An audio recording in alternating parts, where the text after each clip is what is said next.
Bonjour, très chers abonnés de la MET, Médecine pour tous. Nous vous avons promis de revenir sur les vidéos passées que nous allons poster sur notre chaîne YouTube et sur notre page Facebook. En fait, ce sont des vidéos des conférences passées et autres que nous n'avons pas pu archiver, que nous allons désormais mettre sur notre chaîne et vous pouvez les revisiter. Vous pourrez les revisiter quand vous voudrez. Donc, tant que vous voudrez, ça ne pose pas de problème. Alors aujourd'hui, nous revenons sur la réanimation cardio-pulmonaire de base. La réanimation cardio-pulmonaire de base, c'est un terme très savant, mais rassurez-vous, on va parler simplement du massage cardiaque. Donc, c'est un terme beaucoup trop savant. On va parler du massage cardiaque. Donc, nous commençons par vous dire ceci. L'arrêt cardiaque soudain est l'une des principales causes de décès dans le monde, ce qu'on appelle communément mort subite. Et plus de 5 arrêts cardiaques sur 10 sont liés à une fibrillation ventriculaire. Bon, ça, c'est vraiment pour le médecin.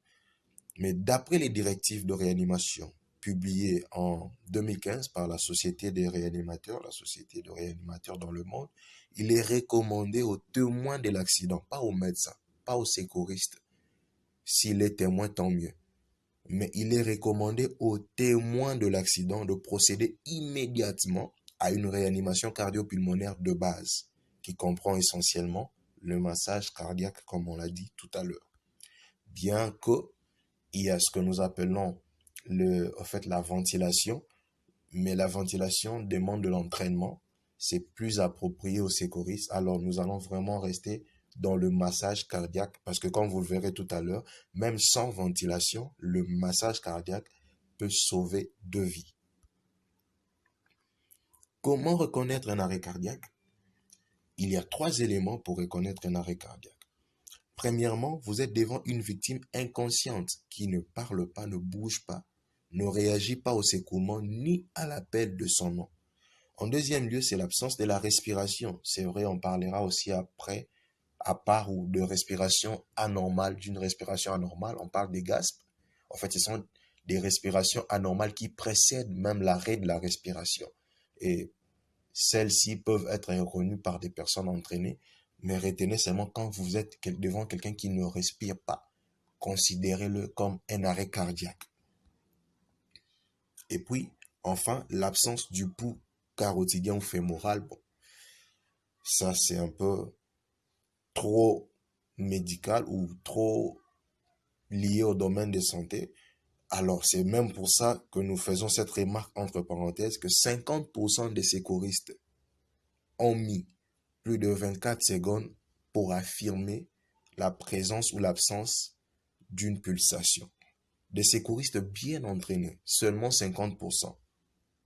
Plus de 50% plutôt ont mis plus de 24 secondes. Donc, il est très important de savoir que vous n'aurez pas le temps pour rechercher les pots. Donc, cette dernière manifestation ne devrait pas vous bouffer du temps inutilement. Vous n'avez que 10 secondes pour reconnaître un arrêt cardiaque. Donc, dès que vous êtes devant une victime inconsciente qui ne respire pas, commencez le massage cardiaque. D'ailleurs, il y a un professeur qui nous a toujours dit que vaut mieux masser un cœur qui bat déjà plutôt que d'oublier de masser un cœur qui avait cessé de battre. Donc c'est très important, dès que vous êtes devant une victime inconsciente qui ne respire pas, passez au massage cardiaque. Le pouls, pour celui qui sait chercher, allez-y. Pour ceux qui ne savent pas chercher, commencez les massages cardiaques. Après un arrêt cardiaque, les 10 premières minutes sont cruciales, vraiment cruciales. Et d'après une étude réalisée en Europe, les secouristes ont pris en moyenne 10 minutes pour arriver au lieu de l'accident. Donc vous vous rendez compte que si vous appelez les secouristes, le temps qu'ils viennent, en réalité, ils auront épuisé les 10 premières minutes qui sont pourtant cruciales. Raison pour laquelle il est très important pour le témoin de l'accident de procéder immédiatement. C'est vrai, comme nous verrons tout à l'heure, après avoir appelé, mais il doit procéder immédiatement à la réanimation cardio-pulmonaire. La réalisation immédiate d'une réanimation cardio-pulmonaire permet de multiplier par 2, voire par 4 les chances de survie de la victime. Alors, comment s'y prendre? Vous êtes devant une victime, devant quelqu'un qui a perdu connaissance. Comment s'y prendre? Premièrement, vous devrez vérifier si la victime réagit ou non, soit à l'appel de son nom, soit au secouement. Alors il faut secouer prudemment. Donc vous secouez prudemment ses épaules, vous appelez son nom. Et si la victime ne répond pas, c'est il y a déjà une inconscience qui s'est installée. En deuxième lieu, vous devriez ouvrir le voie respiratoire par cette manœuvre, comme vous pouvez le voir avec les deux images en bas, avant et après. Donc, il s'agit de réaliser une légère extension de la tête. Une légère extension de la tête, comme vous le voyez avec cette dame qui est en train de faire. Il y a la main droite qui est sous le menton et puis l'autre main sur le front. Vous faites une légère, pas une grande extension, mais une petite extension de la tête. Ça va permettre d'ouvrir, de perméabiliser les voies respiratoires. Donc, au cas où c'était ça la cause de l'arrêt respiratoire, la personne peut reprendre avec la respiration. Et en troisième lieu, vous devrez vous assurer que la personne ne respire pas. Alors pour vous assurer, il s'agit juste d'utiliser ses sens. Vous devriez voir, écouter, sentir. Il y a certaines personnes qui proposent de placer soit le bras, soit votre joue au-dessus du nez de la victime. Si la victime respire, vous allez sentir la chaleur de son expiration. Donc c'est un peu ça, vous allez le sentir.